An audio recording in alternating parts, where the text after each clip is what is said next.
Hey guys, I just wanted to make this video. This is my daughter's brand new, like brand new. We only rode it like 3 times. Quick, I did the oil change. What I'm noticing is that these brakes are just drum on these expensive brand named quads. Kind of sucks.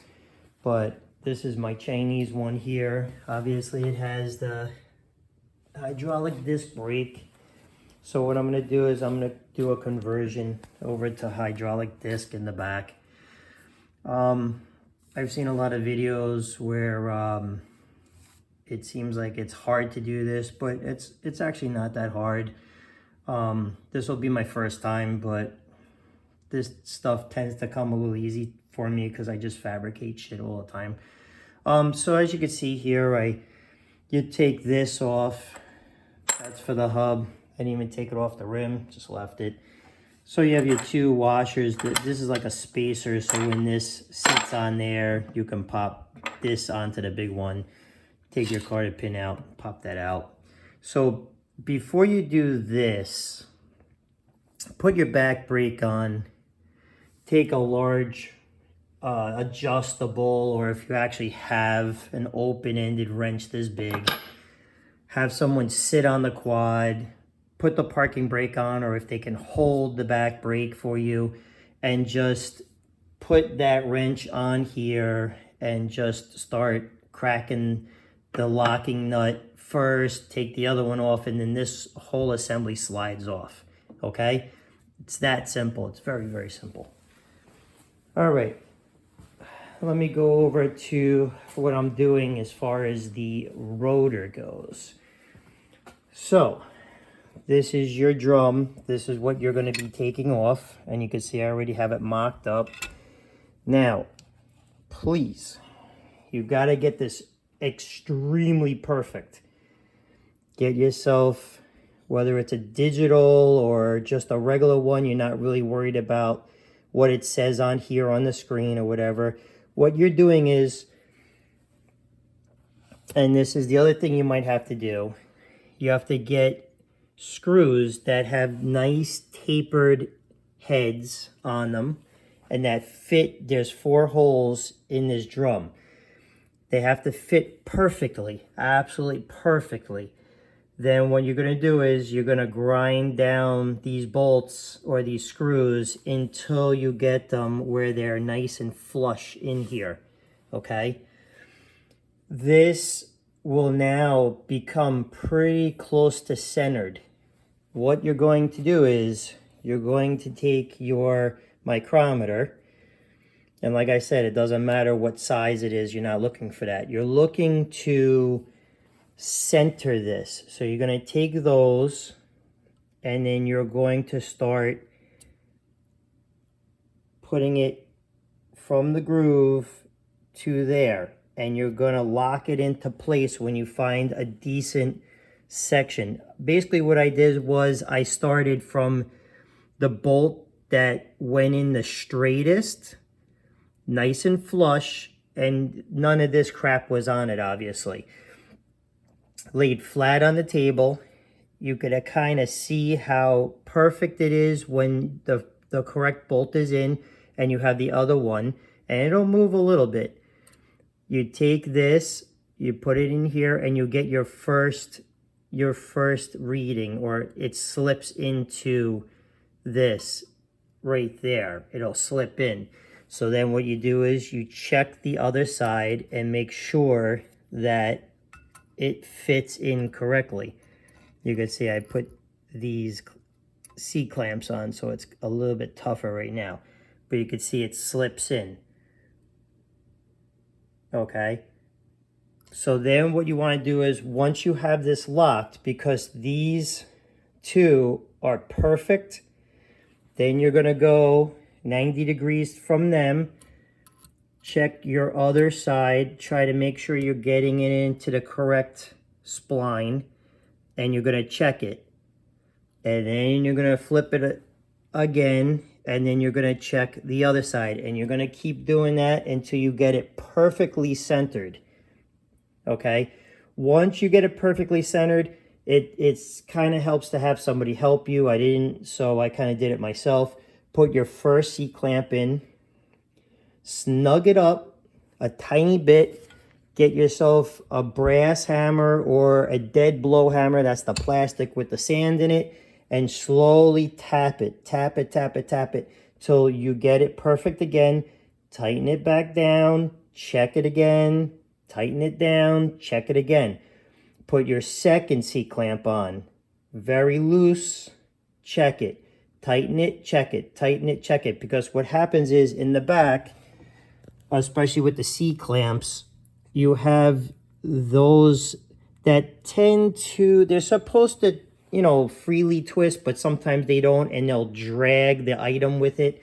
So that's why you're tightening, checking, and then actually at the end where you see it's not moving, you're going to crank down on both of these as hard as you possibly can, because I have a drill press, so I'll be putting this on my drill press. It's going to drill these holes absolutely perfect.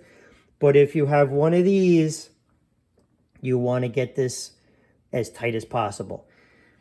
And then you're going to drill. I'm probably going to drill all 4 of these. I'm going to do the bigger holes, the 4 big ones here.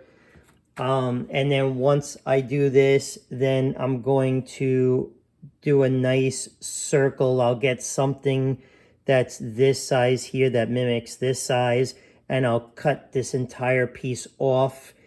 And then what I'll have is I'll have this right here where this lip is, because the caliper and brakes, they're only going to come to right about here. They're not going to come down to this line. So if I cut this brake drum, the drum, if I cut this down to this line here, I should be absolutely fine with the clearance for the caliper and the pads. All right, so I'm going to get this started. Okay guys, so I wanted to actually do it on the vise, bench vise, rather than my drill press, just to show you that it is possible to do it like this instead. Not that I use my drill press and you say, I don't have a drill press. So I got the correct drill bit in here, 12/64. Make sure you use the correct bolts. Try to get like an 8 grade bolt or something. 5 grade I guess would be fine, because you don't have a super amount of power out of the quad, but you know, just put all 4 in then, at least if you're using a grade 5. I have 8.8 bolts from like a car application.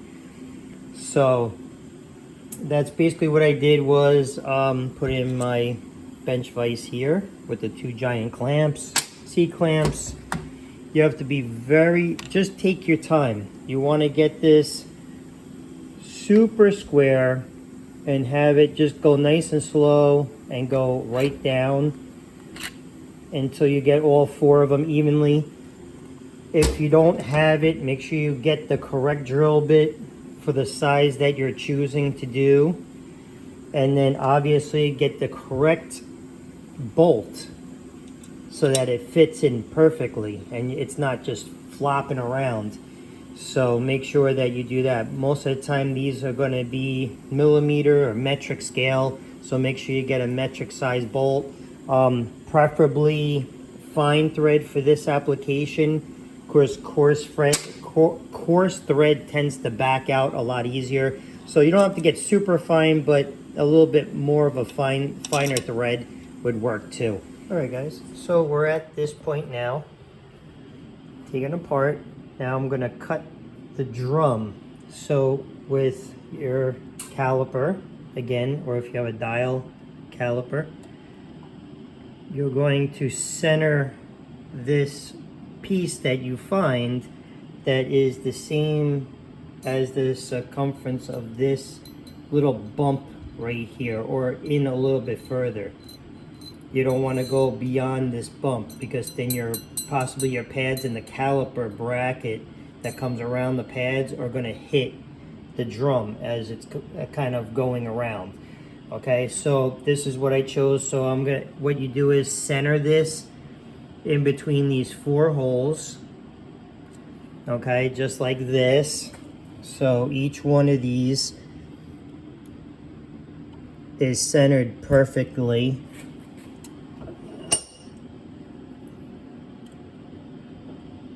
Just like that, okay? So this is perfectly centered. So now what I'm gonna do is I'm gonna take my Sharpie and I'm going to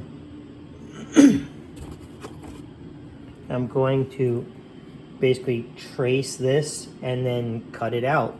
And then what I'll be left with is the original mount for the axle with the correct splines, and basically this new rotor bolted perfectly to that without the outside of the drum anymore. It'll just be the center and the splines. All right, guys. So I ended up jumping a little bit, but you get the idea of what you got to do. So this is what's left of the drum, and this is basically what I have. Okay, so basically what you're doing is this pin right here is going to be up over here. You got to pull it out. It's got a nut. Take the nut off, and then you got to pry this out. It's only pushed, it's pushed in. You got to pry it out with a crowbar or something. This here, this is very simple too. All this is sitting back here. You're gonna take off the nut, and then all the other stuff, you just take that off, pry this open, take the cable out. When you're running this hydraulic line, you may have to kind of flip this around a little bit. What I opted to do was I ran it right along the frame here and up. And then what I did was I mounted this first, disconnected this, and as soon as it came out, you put your finger over the hole or have somebody put their finger over the hole. Be careful with the line, try to keep it, pointing up. Come underneath, because obviously you'll be able to fit the handle and everything. You should be coming up like this. So bring it back in here. Feed it up. Once you feed it up, get yourself positioned, put it in, tighten it down. And you're not going to be, at least I couldn't put this here like I wanted, because there's like a little stopper right here, and it doesn't allow you to come this way. I had to go too far, and it was slamming into this. It would create too much of a problem. So I'm fine with it like this. The handlebars move just fine. I'm not gonna put a zip tie here. I wanna keep it moving. I did zip tie it down here to the piece of metal. And then, as you see here, I have another zip tie here. This is relatively tight enough. I have one of these that come with it. I put it here with a zip tie. Just keep in mind, these hydraulic lines are not that long, so just keep that in mind. So I'm gonna probably take this, keep it here, and I'm just gonna zip tie it right to here, like that, enabling this to move a little bit. I pried this open, put the rubber piece in here, and it's just tight enough. I'm not really gonna crush down on it. If something hits it, it'll pop out and be able to move around. So this is your original backing plate right here. Basically what I did to get this hole was I took a drill bit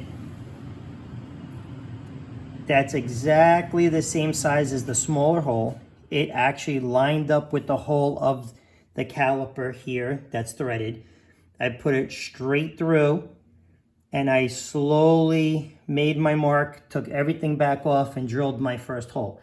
once I drilled the first hole, I kind of tightened everything up. I still have to go and get the nuts for these, so that and I'm getting smaller bolts too.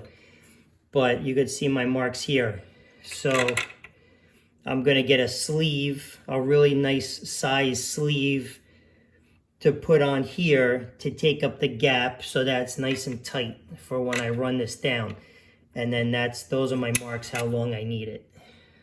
So once I got this one drilled, I basically tightened it up, made sure that this was perfect. Same thing, I came in with the drill bit, small drill bit, just it fit that hole perfectly. Lined it up, drilled it, took everything apart, and then finished it with the correct size. So far so good. Everything's working out perfectly.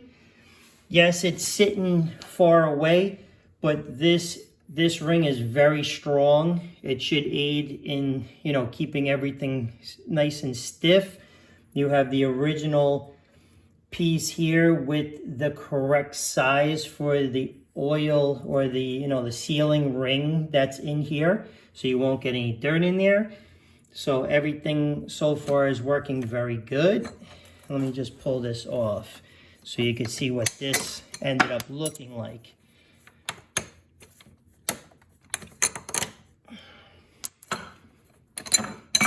I have to take all this off anyway. So that is what it looks like. And then you could see right here, I kind of honed that out so I can get the nuts into place. Just like that. All right, so next thing I'm gonna do is I gotta get the big sleeves for this to get a nice size footprint on this and on the back of this so that it's stationary, nice and stationary and strong. And then I'm going to bolt everything together and then try it out. All right, guys, I'm done. So sorry I skipped a couple of steps, but to be honest, it's all a matter of just finding what works for you. So again, this is my setup, and it looks pretty much stock. I mean, it works really good. I didn't have to do crazy weird fabrication. So the main thing about this is I'm not really going to call this a spacer, because this is a thick piece of steel, just a little bit larger than the bolt itself, so I could just slide it through easily. It's got a nice size diameter on it, so it's taking up a lot of space being a mount. It's actually like a mount. The same thing on the bottom. I have a giant piece of metal down over here too. You could see it right here. It's a giant piece of steel. So this here, I already tested it out. It does not move. It's solid. The only thing that's moving is this. Normally the caliper is supposed to move in and out as everything moves. You could see the rotor is absolutely perfect. That's how I ran my bolts. Just like that. So this, to let you know, this does come with some bolts. Actually, I threw some in here. So you're gonna get, what you're gonna get is you're gonna get a couple different kinds. You're gonna get like a recessed type of flathead Allen wrench one. And then you're going to get this bolt here. And they do not come with nuts. So you have to go out and get nuts that fit them right there. These you do not get. I just happen to have them and they fit absolutely perfect for what I did. Again, you're utilizing the drum, the original part for the quad, by doing it this way. So when you lock down on these two nuts here, this one and this one, don't crank this one down too hard. Just do it snug, a little bit. Then use this locking nut to lock them into place. Don't crank down on it. Because don't forget, you had originally a drum brake. You really didn't need any type of movement at all. I'm leaving it tight, like just snug, so that this way, if there is an issue, it can move a tiny bit. It can move back and forth a little bit. When you take this apart, you're gonna find that you have a very large spacer in there that goes right through the gasket, the seal. So you really don't have to worry about this moving over, you know, a fraction, a 1/16 or 2/16 of an inch. That's still gonna stay sealed. You could see right here, you have plenty of room between the original drum brake mounting surface and the caliper mount. You have plenty of room there. And everything works. I mean, it works really good, actually.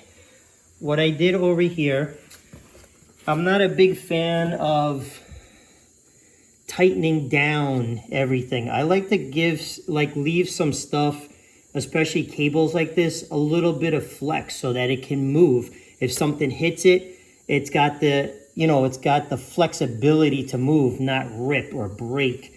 So that's why I tend to go a little bit looser with stuff like this, because I'd rather it flex than break. See, this is nice and taut. This is not going to move. This is stiff. But then when I get up here, like I said before, I'm not zip tying any of this.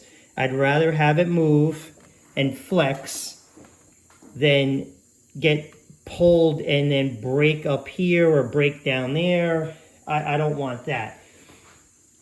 Just keep in mind, when they must have knew that we're going to be taking this apart, because when I took this apart, put it back together, and I just sat here and I primed the system, this is basically what you want.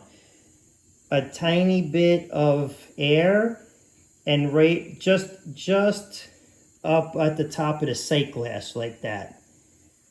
You don't need to have it completely filled, but right about there is fine. Don't forget, these are for kids. They're not super duper racing quads.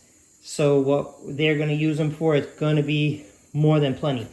I had my daughter in here before. She had it revving up. She was able to pull this in with one hand.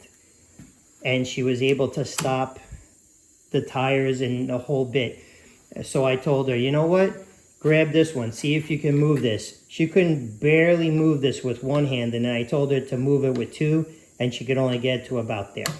So this is almost like a must when it comes to this quad, or actually a lot of these 90s and 110s. Why they're not putting at least the rear brake as a hydraulic disc is beyond me. Because like I said, this is my Chinese quad. I bought this thing used for like 300 bucks. The thing has been abused. It's been like beat on so bad. And my daughter, with this little, you know, Chinese hydraulic brake, has been able to ride this thing since she was like 4 or 5 years old. I mean, it's been incredible. I put this on it so that I was able to get it closer to her hand. I had it really backed in for a while. Now her hand's getting bigger. She's able to grab it. But I mean, this is what they should have on these, especially something like this. Out the door is like $5 grand, $5,500. They should have front and rear disc brakes, hydraulic, at least the back. You know, so that the kids can stop themselves. I mean, the thing is pretty damn fast. We've been riding it around. It's you know, high quality. It's definitely high quality. Very nice quad. But again, I'm pretty disappointed that, you know, she can't stop herself. So thanks so much for watching. Subscribe. I hope this helps a lot of you. It's a really cheap and easy to do mod. It's not hard, just don't overthink it, okay? So you also, just so that you do know, right here, I ripped it out. I'm gonna be cutting it and putting the pigtails on it. Goes right here. You just plug them in here. If not, you cut it, stick them together, and that's it. That's for your brake lever safety. This quad does not have any lights on it, just reflectors. So I'm probably just gonna connect them together and be done with it, because there's no lights or brake light around this anyways, all right? So thanks for watching, subscribe. I'll see you on the next video.